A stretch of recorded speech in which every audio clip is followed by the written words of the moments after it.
Hello? Hello? Podcast Network Asia. Lisir wangi sliramu tumaking sirno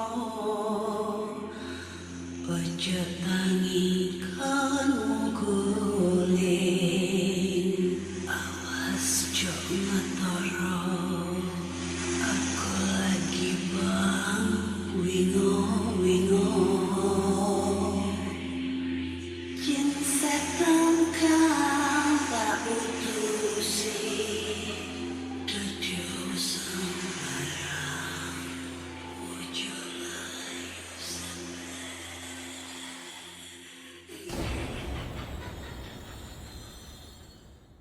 Hai Rek, iya apa kabar? Ketemu lagi dengan aku si Ana di podcast kisah horor.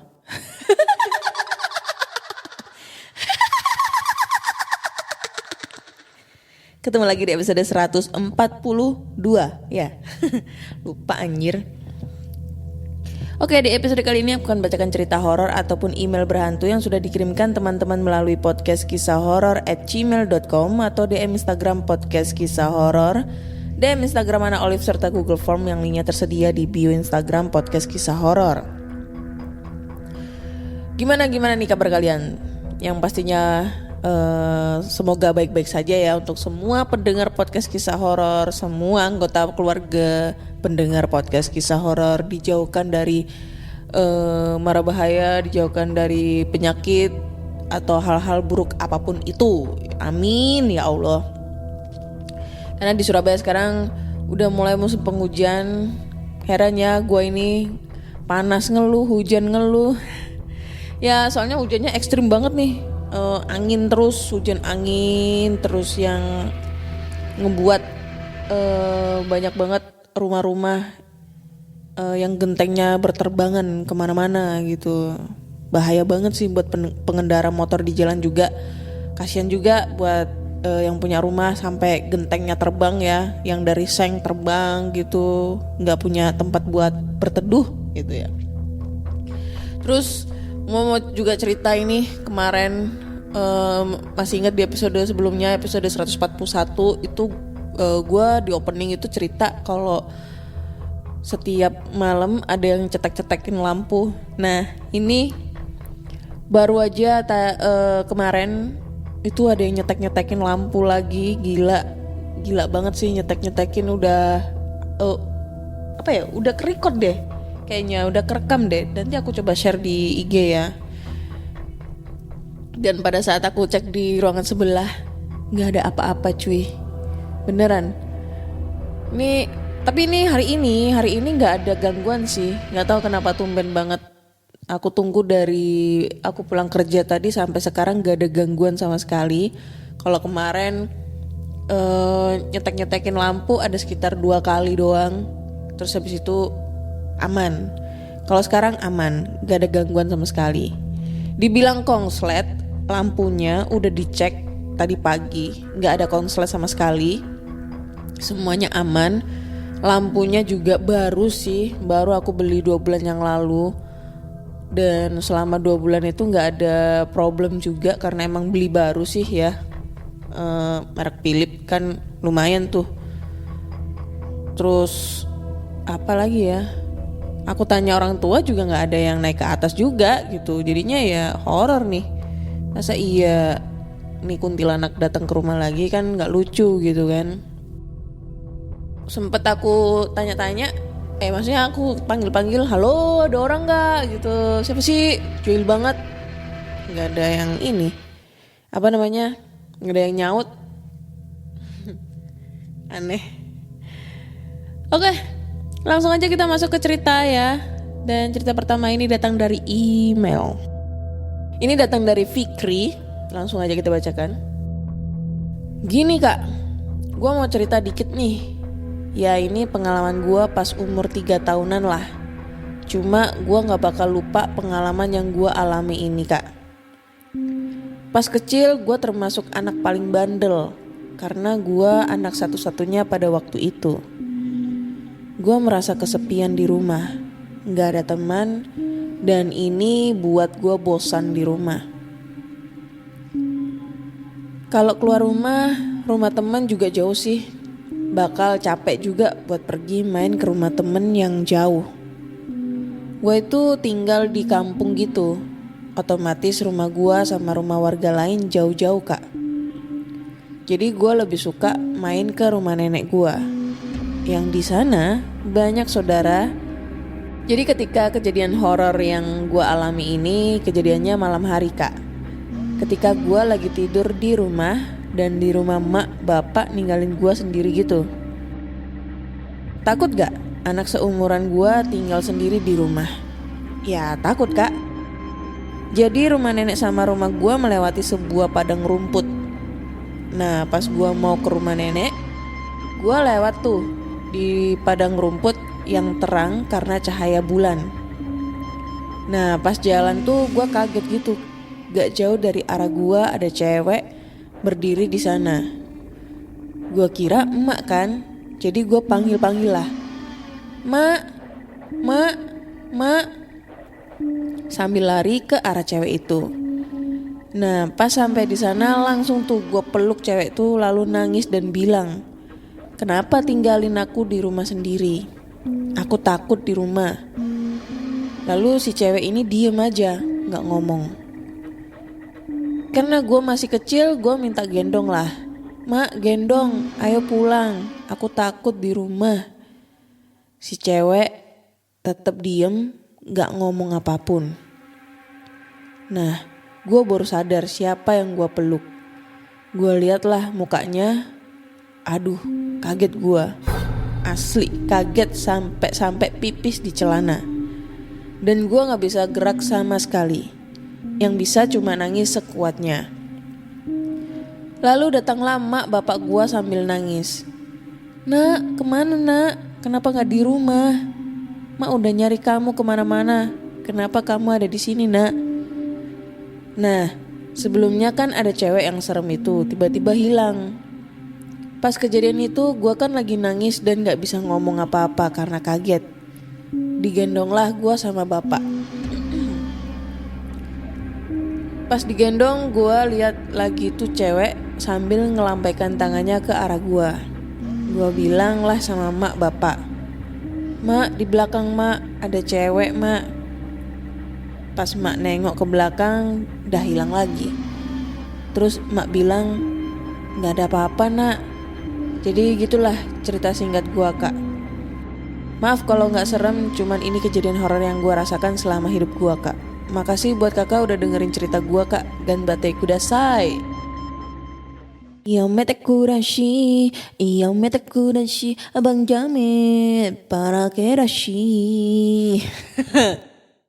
Oke, kita komen cerita dari si Fikri nih ya. Kalau gua ya pertama, ini menurut gua di umur segitu 3 tahun untuk mengingat sebuah cerita itu sangat 50-50 ya, antara ingat atau enggak. Terus yang kedua nih, kenapa kok bisa anak seusia 3 tahun ditinggal sama emak bapaknya di rumah sendirian? Kan aneh gitu ya. Karena rawan gitu loh. Zaman sekarang itu rawan banget gitu. Tapi cuma mungkin zaman dulu itu lebih cul-culan ya, atau bisa dibilang lepas gitu deh. Gimana ya ngejelasinnya? Ya kayak nekat gitu, sikat gitu kan. Sikat gak jelas deh.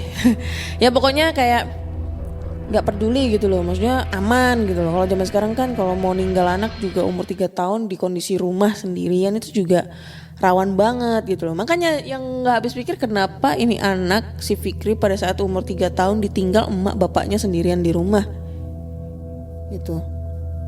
Kan bahaya banget. Setidaknya kan diantar ke rumah neneknya gitu kan. Diantar ke rumah neneknya dulu, dititipin, baru udah emak bapaknya pergi. Atau bisa jadi pada saat itu waktu sebelum dia ketemu si Miss Kun, sebenarnya mak bapaknya itu ada di rumah, mungkin di kamar lagi bikin adik baru ya kan, si Fikri nggak tahu gitu, atau mungkin lagi cuci-cuci piring di dapur berdua gitu sambil main sabun gitu kan kita nggak tahu ya. Nah akhirnya si Fikri ngiranya ditinggal di rumah sendirian. Terus dia inisiatif pergi ke rumah neneknya yang harus melewati padang rumput, dan di situ dia ketemu sama Miss Kun yang dikiranya itu adalah emaknya. Nah itu mungkin bisa jadi dua kemungkinan itu ya, kenapa si Fikri ditinggal di rumah sendirian. Tapi untungnya ini si Fikri gak dibawa ya itu sama si cewek jadi-jadian itu, karena banyak banget nih cerita-cerita dari pendengar podcast kisah horor ataupun cerita dari yang aku tahu nih ya dari teman-teman itu. Kalau kita ketemu sama sosok wanita yang tidak dikenal, bisa jadi itu Miss Kun ataupun Wewe Gombel, itu bisa dibawa loh, dia itu anak kecil itu dibawa dan ya diasuh sama itu setan, diasuh seperti layaknya manusia, anaknya dia gitu ya, disusuin, dikasih makan atau lain-lain gitu. Dan kalau semisalnya mau mengembalikan tuh anak ke dunia nyata itu melakukan ritual-ritual gitu yang harus bunyi-bunyiin peralatan dapur keliling kampung, atau mungkin tahlilin, pokoknya ngaji bersama gitu kan, doa bersama dan lain-lain. Tuh bersyukur banget tuh Fikri gak dibawa. Soalnya kan dulu kan pernah aku cerita kalau salah episode berapa, udah lama banget sih, puluhan, itu pernah anaknya tetangga desa itu mengalami kejadian dia tuh dibawa Wewe Gombel, terus semalaman gak pulang, dan pas dia udah balik itu ya, akhirnya udah ditemuin itu, udah balik itu anaknya jadi linglung, terus kayak pertumbuhannya itu kayak terlambat gitu loh, apa ya, kayak perkembangannya itu terlambat gitu. Jadi semisal dia anak usia 5 tahun tapi perkembangannya tuh masih seusia 3 tahun gitu, yang seharusnya udah bisa ngomong jadi belum bisa ngomong, ibaratnya kayak gitu. Itu deh, bahaya banget itu. Ya percaya gak percaya, kalian harus ngebuktiin sendiri kalau emang kalian gak percaya ya, karena emang sesuatu hal yang beginian itu kebanyakan orang itu kayak skeptis banget gitu loh, kayak gak percaya banget. Tapi ya mau gimana lagi, Tuhan menciptakan berbagai macam makhluk gitu loh yang diciptakan. Ada yang nyata, ada yang tidak nyata, kayak gitu.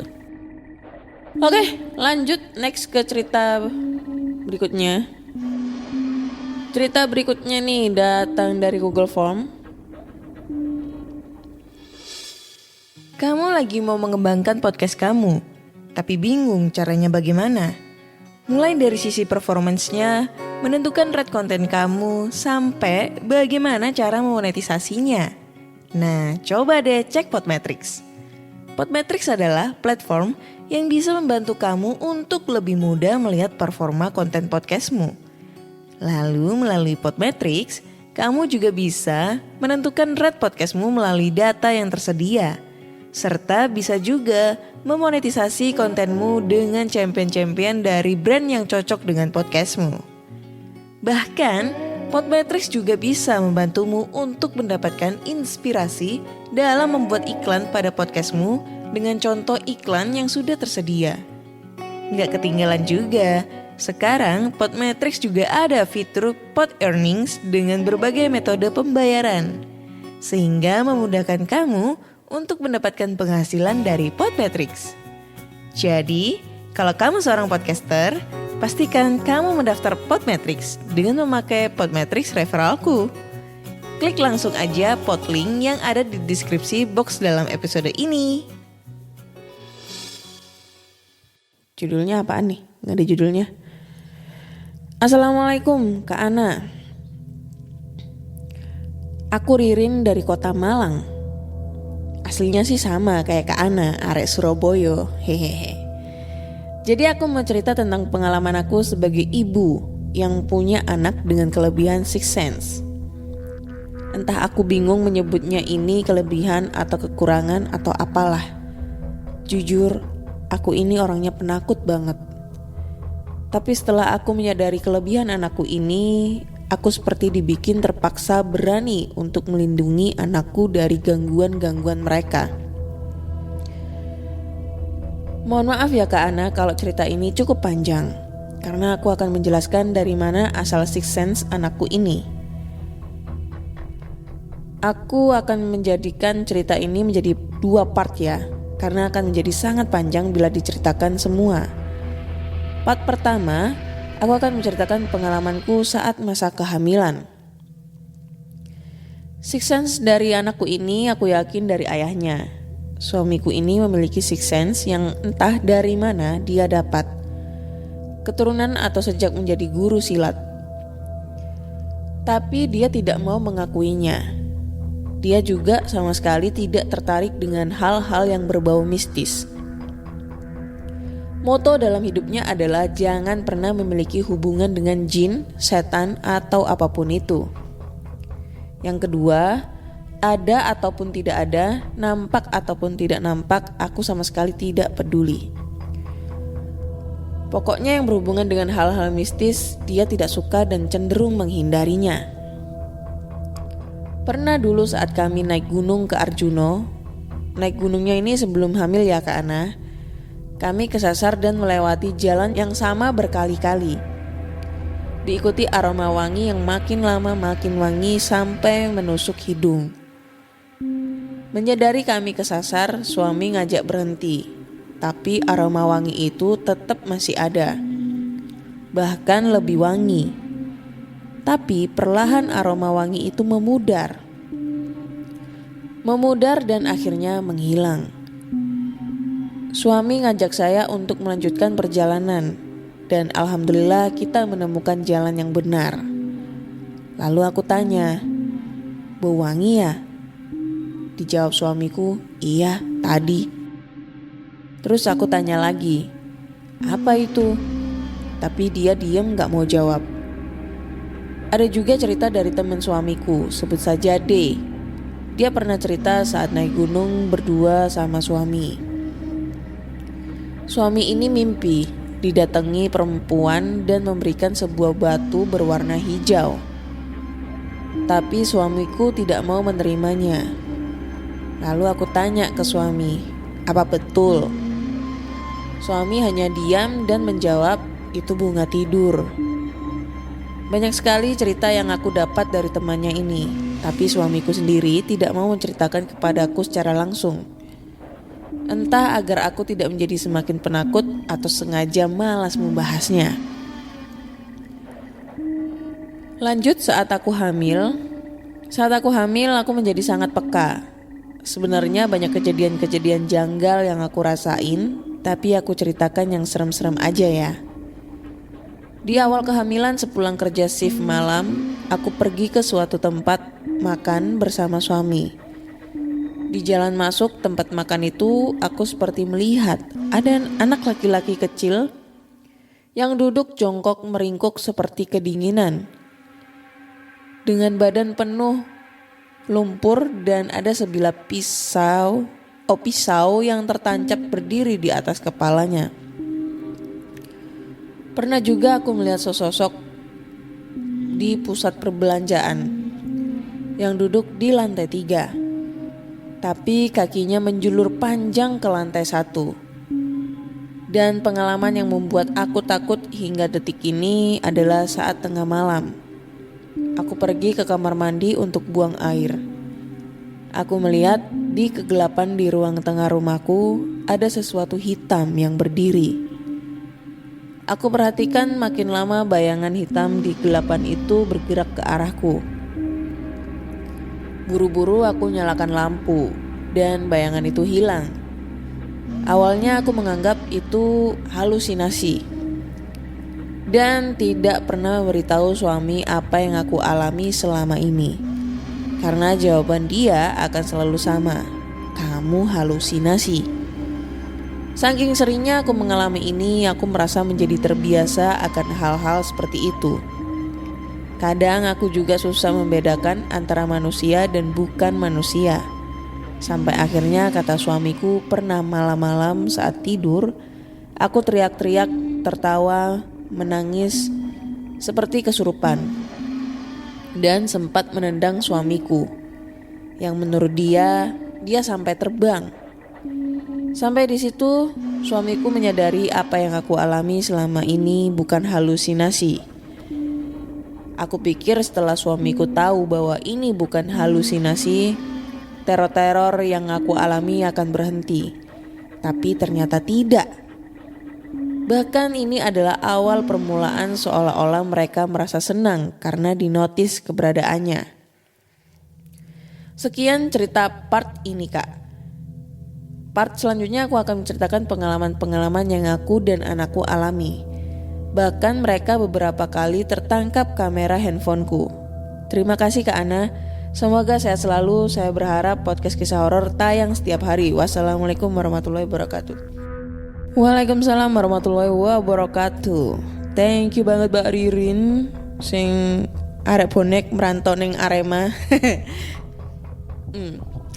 Bonek ndi Mbak? Mamamu Mbak. Woi. Sapa iso ngopi-ngopi bareng lah. Oke, kita tanggepin dulu ceritanya. Menurut aku ya, ceritanya Mbak Ririn ini mungkin bisa jadi, ini kan judulnya kan tentang pengalaman anaknya nih yang punya kelebihan sixth sense. Cuma mungkin diceritain di part kedua karena ini ada part 1, part 2, part 3, 4, 5, and 6, 7, 8, 9, 10. Ya, jadi kita tunggu kelanjutan ceritanya. Dan mungkin kalau aku bisa komentar, bisa jadi ya, bisa jadi mungkin kelebihan yang dimiliki oleh suaminya Mbak ini keturunan, namun belum diasah tuh ya. Terus pada saat ngikutin silat, kegiatan silat itu, pencak silat tuh biasanya kan kita diasah untuk intro ke-6 apalah segala macam kayak gitu-gitu. Nah akhirnya terasah sehingga kepekaannya itu menjadi lebih terlatih, lebih terasah gitu ya. Karena aku tahu kayak gini, temen aku pernah, bapaknya pernah ini loh, apa namanya, buka padepokan silat gitu katanya. Ya nggak tahu ya, mungkin kalau ada salah tolong diralat ya. Mohon maaf nih, bukan sok keminter, tapi ya pengalaman dari teman-teman yang udah ngikutin silat gitu, itu bisa jadi. Sehingga mungkin nih anaknya jadi terlatih nih sixth sense-nya, apa ya, punya keturunan gitu. Tapi bisa jadi juga kalau misalnya nih, ini kan aku belum tahu nih cerita si anak nih. Bisa jadi bukan karena keturunan juga sih, karena emang anak kecil itu usia 0 sampai balik ya. Kalau udah balik itu dia nggak bisa ngeliat-ngeliat. Tapi kalau masih belum balik itu kepekaannya tuh lebih peka banget gitu loh untuk ngelihat hal-hal yang tidak kasat mata. Ini contoh nih, ini baru tadi siang nih gua tahu nih. Jadi 7 hari yang lalu, kebetulan kemarin 7 harinya itu istri dari yayasan di sekolah aku yang punya sekolah, yayasan sekolah, istrinya itu meninggal ya kan. Terus tadi siang itu pas kerja, ternyata anaknya yang paling kecil itu main ke sekolah gitu, ya biasalah, mungkin butuh hiburan atau apapun gitu kan, karena ibunya habis nggak ada. Terus cerita nih sambil main PS, kan di sekolah kan ada PS tuh, anak-anak bawa PS. Jadi dia cerita nih, tante tadi aku digelitikin sama siapa? Digelitikin mama. Di mana? Iya tadi pas aku naik motor mau ke sekolah. Loh berarti mama terbang? Iya terbang. Digelitikin di mana? Di tangan. Gitu. Terus yang kedua, tadi pagi dia cerita. Jadi tadi pagi itu pas di rumahnya dia itu, dia cerita ke kakaknya yang cewek sama mbahnya, sama neneknya. Nah kakaknya yang cewek sama mbahnya tuh nangis. Terus aku tanya, emang kamu cerita apa gitu? Iya tadi pagi pas aku habis mandi mau pakai baju, kan aku pakai bajunya di kamar mama. Terus di situ ada mama bilang, nangis mama, nggak pengen mati duluan. Gila dong, anak masih usia 3 tahun, 4 tahun apa 5 tahun, 4 tahun lah. Itu 4 tahun 5 tahun dia tuh kayak ngomong kayak gitu tuh kayak gak ada beban, gak ada, pokoknya loss gitu aja lah. Ini ya kalau menurutku ya, penilaianku ya, kalau anak masih 4 atau 5 tahun diajak ngobrol kayak gitu, itu menurutku tuh bukan bohong ataupun mungkin ngarang-ngarang. Tapi kalau misalnya anak udah di atas 7 tahun, misal kelas 2, kelas 3, 4 SD, itu udah bisa ngarang-ngarang cerita dia. Tapi ini anak seusia gitu tuh untuk hal-hal sekecil itu 3-4 tahun itu belum bisa untuk ngarang-ngarang cerita. Jadi ya menurutku real banget itu kalau dia sampai ngelihat hal yang tidak kasat mata seperti itu. Shock banget sumpah. Padahal ibunya baru meninggal ada 7 hari yang lalu gitu. Gila sih. Itu makanya mungkin nih, walaupun ini mbaknya belum cerita, tapi bisa jadi kalau mungkin anaknya itu diajak main, karena emang dia bisa umur kalau masih kecil, umur segitu masih bisa punya teman halusinasi nih, teman imajinasi, atau bisa dibilang dia punya teman gaib gitu. Nah, ceritanya apa tentang pengalaman anaknya Mbak Ririn ini, kita tunggu aja Mbak Ririn kirim cerita. Syukur-syukur nih yang katanya Mbak Ririn bilang ketangkep kamera di handphone, dikirim juga di podcast kisah horor, ya kan? Nanti bisa di-share, bisa dipertontonkan di teman-teman pendengar podcast kisah horor. Keren, gila. Oke, kayaknya cukup sekian dulu cerita di episode 142 ini ya. 2 cerita aja dulu karena semakin menipis nih cerita yang masuk di podcast kisah horor nih. Jarang banget ada orang yang kirim cerita sekarang. So buat teman-teman semua pendengar podcast kisah horor, buruan kirim ceritanya ke podcastkisahhoror@gmail.com ya, karena aku nggak punya stok cerita. Buruan kirim ke podcastkisahhoror@gmail.com. Lalu jangan lupa follow podcast kisah horor di Spotify, Google Podcast, Apple Podcast, atau Anchor, dan di Noise, karena podcast kisah horor sekarang udah bisa didengerin di Noise. Jangan lupa follow juga podcast kisah horor di Telegram, di Instagram ya. Terima kasih sudah mendengarkan podcast kisah horor sampai detik ini. Nantikan di episode berikutnya. Bye bye.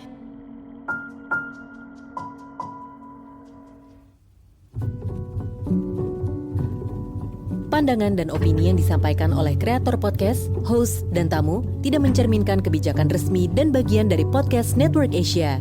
Setiap konten yang disampaikan mereka di dalam podcast adalah opini mereka sendiri dan tidak bermaksud untuk merugikan agama, grup etnik, perkumpulan, organisasi, perusahaan, perorangan, atau siapapun dan apapun.